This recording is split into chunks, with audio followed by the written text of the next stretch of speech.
Welcome to a day in the Word.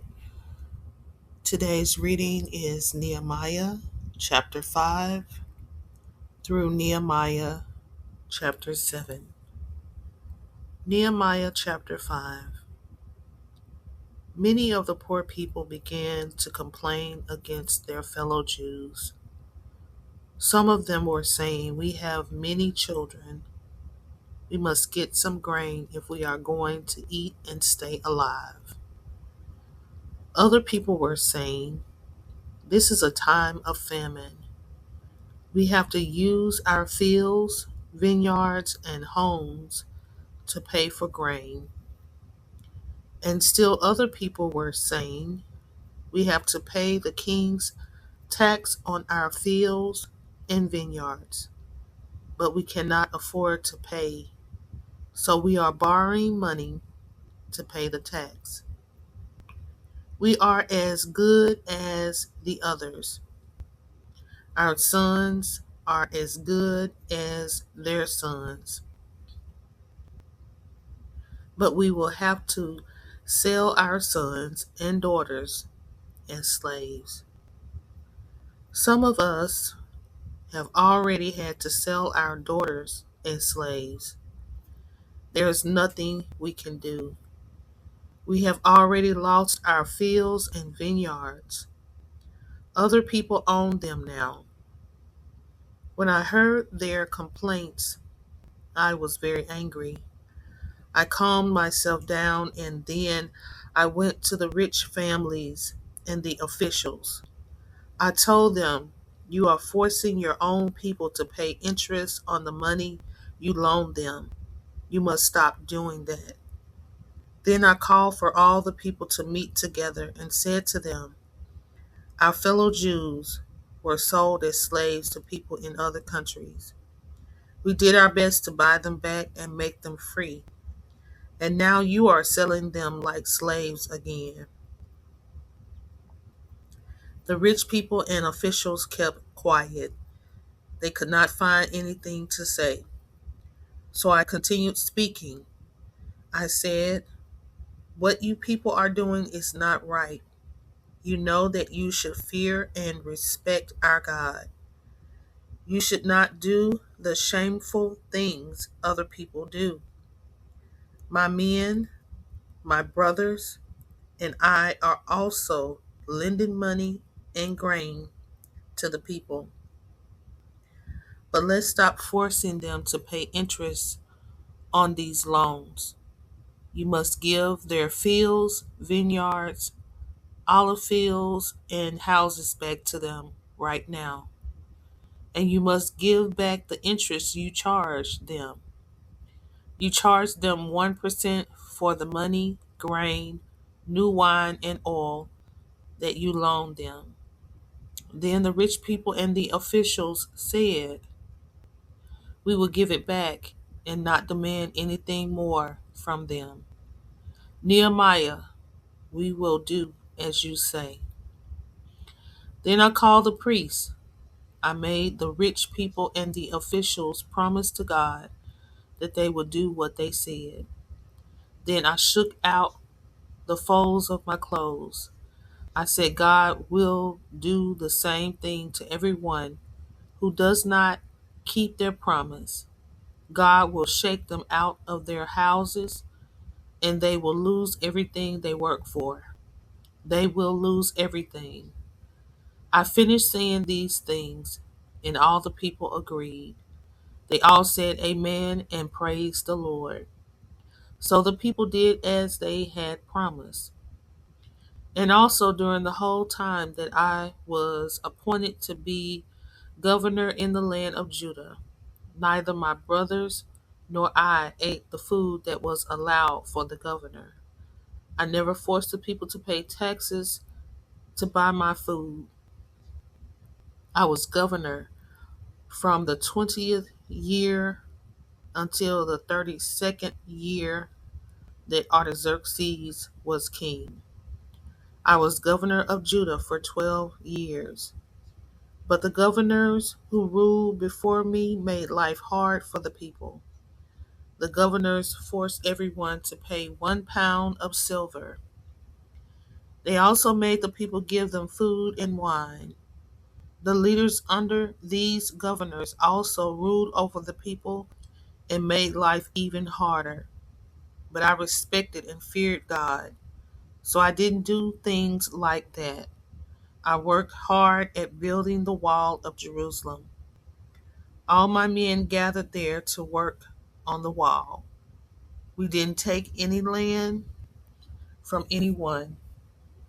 Also, I regularly fed 150 Jews who were always welcome to my table, and I fed those who came to us from the nations around us.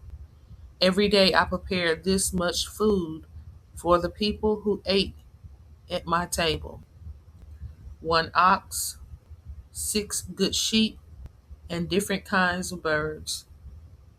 Every 10 days, all kinds of wine were brought to my table, but I never demanded that they give me the food that was allowed for the governor. I knew that the work the people were doing was very hard. My God, remember all the good I have done for these people. Nehemiah chapter 6. Then Sanballat, Tobiah, Geshem, the Arab, and our other enemies heard that I had built the wall. We repaired all the holes in the wall, but we had not yet put the doors in the gates. So Sanballat and Geshem sent me this message: Come, Nehemiah, let's meet together. We can meet in the town of Kepharim, in the on the plain of Ono. But they were planning to hurt me. So I sent messengers to them with this answer: I am doing important work, so I cannot come. I don't want the work to stop just so I can come down and meet with you. Sanballat and Geshem sent the same message to me 4 times, and I sent the same answer back to them each time. Then the 5th time, Sanballat sent his helper to me with the same message, and he had a letter in his hand that was not sealed. This is what the letter said: There is a rumor going around. People are talking about it everywhere. And by the way, Geshem says it is true. People are saying that you and the Jews are planning to turn against the king. This is why you are building the wall of Jerusalem. People are also saying that you will be the new king of the Jews.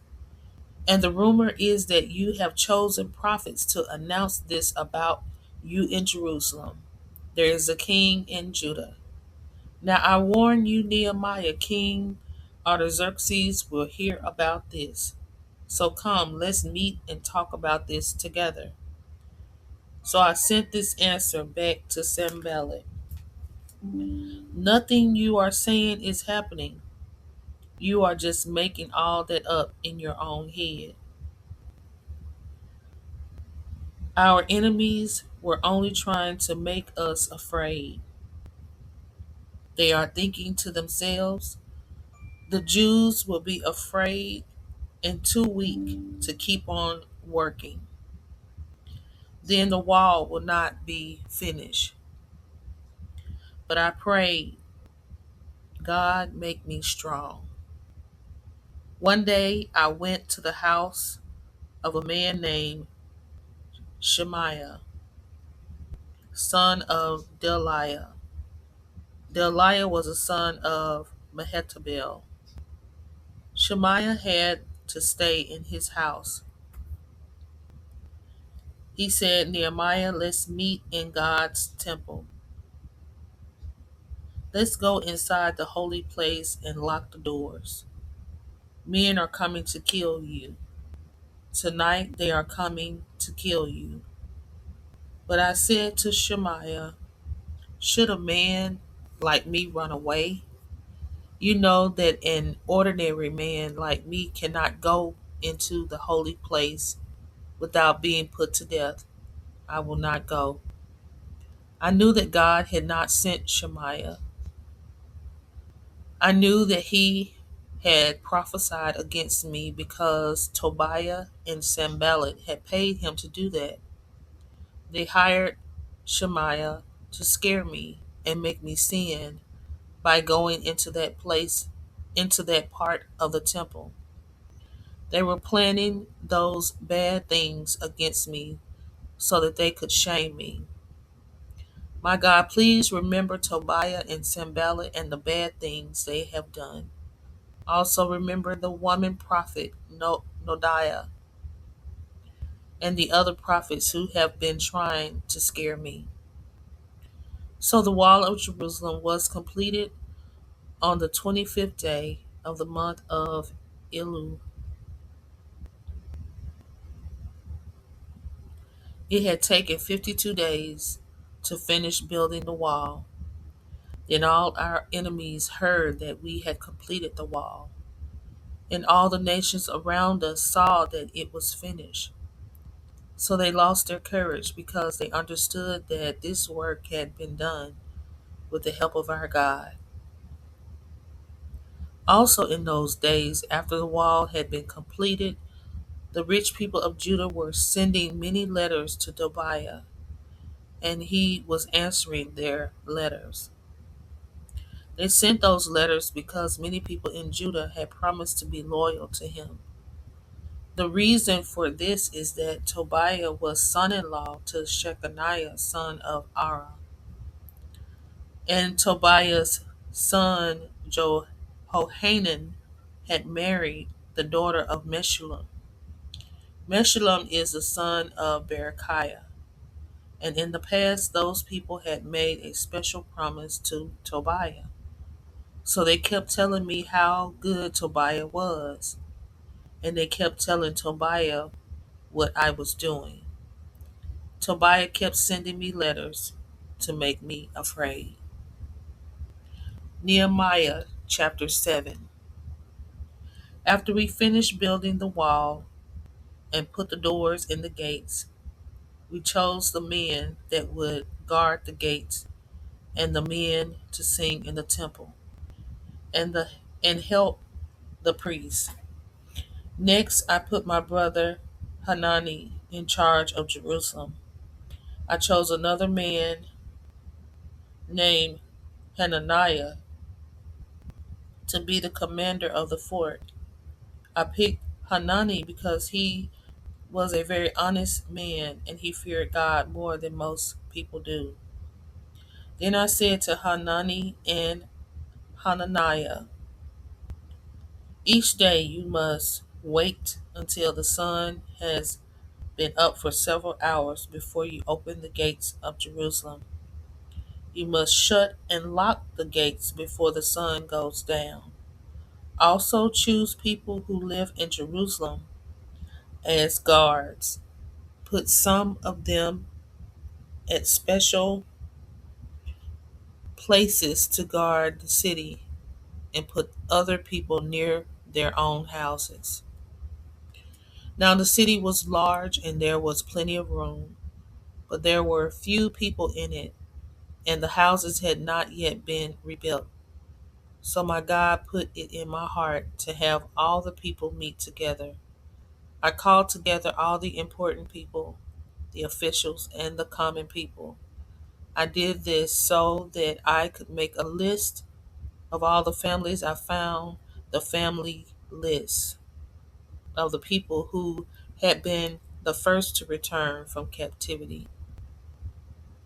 This is what I found written there. These are the people of the province who came back from captivity. In the past, King Nebuchadnezzar of Babylon took them as prisoners to Babylon. These people came back to Jerusalem and Judah. They all went to their own towns. They returned with Zerubbabel, Jeshua, Nehemiah, Azariah, Ramiah, Nahamani, Mordecai, Bilshan, Mispereth, Bigvi, Nahum, and Banah. This is a list of names and numbers of men from Israel who came back. The descendants of Perush, 2,172. The descendants of Shephatiah, 372. The descendants of Arah, 652. The descendants of Pahath Moab of the family line of Jeshua and Joab, 2,819. The descendants of Elam, 1,254. The descendants of Zatu, 845. The descendants of Sakai, 760. The descendants of Binui, 648. The descendants of Bebai, 628. The descendants of Asgad, 2,322. The descendants of Adonikam, 667. The descendants of Bigvi, 2,067. The descendants of Aden, 655. The descendants of Ater through the family of Hezekiah, 98. The descendants of Hashum, 328. The descendants of Bezai, 324. The descendants of Hariph, 112. The descendants of Gibeon, 95. From the towns of Bethlehem and Netophah, 188. From the town of Anathoth, 128. From the town of Beth Asmaveth, 42. From the towns of Kiriath Jearim, Kephirah, and Beroth, 743. From the towns of Ramah and Gibeah, 621. From the town of Michmash, 122. From the towns of Bethel and Ai, 123. From the other town of Nebo, 52. From the other town of Elam, 1,254. From the town of Harim, 320. From the town of Jericho, 345. From the towns of Lod, Hadid, and Ono, 721. From the town of Sanaa, 3,930. These are the priests, the descendants of Jedediah through the family of Jeshua, 973. The descendants of Emer, 1,052. The descendants of Pashur, 1,247. The descendants of Harim, 1,017. These are the people from the tribe of Levi, the descendants of Jeshua through Kedemil, through the family of Hodiah, 74. These are the singers, the descendants of Asaph, 148.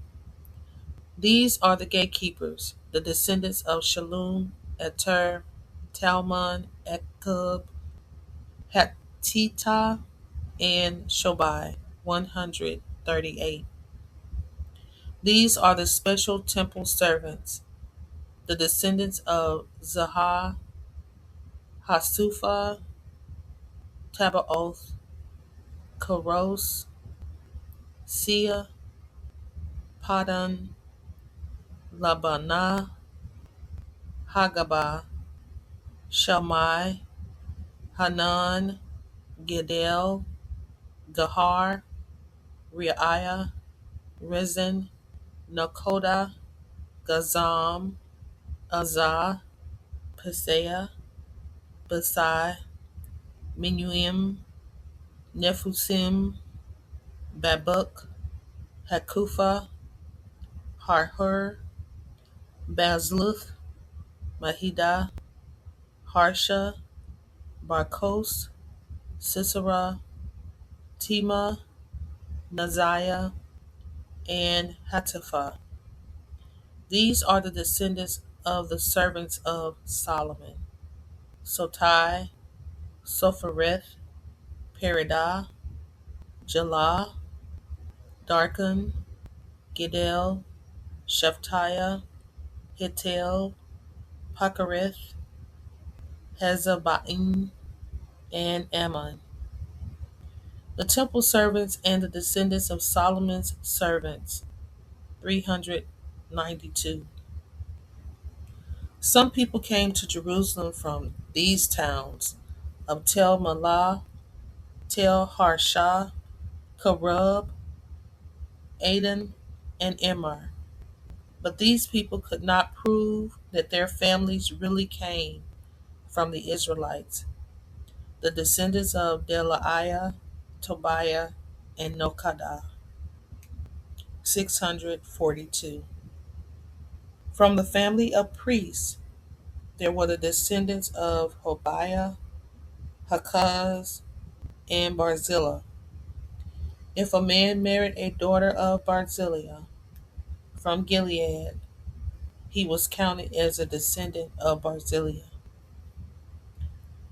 These people searched for their family histories, but they could not find them. They could not prove that their ancestors were priests, so they could not serve as priests. Their names were not included in the list of priests. The governor ordered them not to eat any of the most holy food until a priest could use the Urim and Thummim to ask God what to do. Altogether, there were 42,360 people in the group who came back. This is not counting their 7,337 men and women slaves. They also had 245 men and women singers with them. They had 736 horses, 245 mules, 435 camels, and 6,720 donkeys. Some of the family leaders gave money to support the work. The governor gave 19 pounds of gold to the treasury. He also gave 50 bowls and 530 pieces of clothing for the priests. The family leaders gave 375 pounds of gold to the treasury to support the work. They also gave 2,750 pounds of silver. Altogether, the other people gave 375 pounds of gold, 2,500 pounds of silver, and 67 pieces of clothing for the priests. So the priests, the people from the tribe of Levi, the gatekeepers, the singers, and the temple servants settled down in their own towns. And all the other Israelites settled down in their own towns. By the 7th month of the year, all the Israelites had settled down in their own towns. Thank you for joining A Day in the Word, Bible in a Year series. Please subscribe, like, comment, and don't forget to turn on that notification bell. Until next time, shalom.